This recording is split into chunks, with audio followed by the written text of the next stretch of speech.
How do I make time for intimacy? What is the difference between intimacy and sex? Can you have sex without intimacy? Can you have intimacy without sex? And so on. For the answers to these questions, hang on a minute. So, the answer to the how do I make time for intimacy is by making time for intimacy. Now, intimacy is a broader construct. It means a connection. It doesn't necessarily just mean sex. It can mean a lot of things. I have two books I'm going to recommend today for you. One is The 7 Principles for Making Marriage Work by John Gottman, which is a beautiful book that we use in marriage and family therapy to help couples.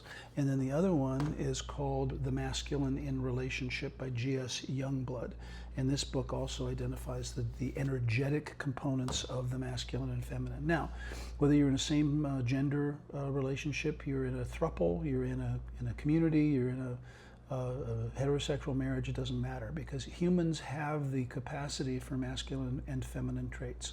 We talk about toxic masculinity. I think there's also a toxic femininity, and so the example I like to use is the high-powered CEO female who comes home after a hard day of being the high-powered CEO female, and she'd like to be nurtured. She'd like to take a bath. She'd like to have her feet rubbed. She'd like to be taken care of.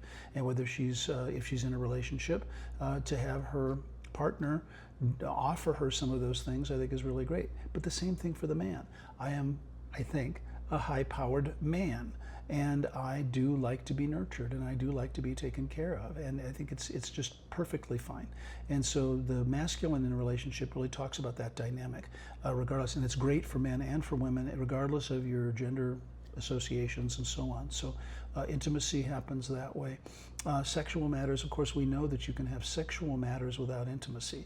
That's well documented. And so the intersection of sex, intimacy, and relationship is a wonderful thing that is worthy of your exploration.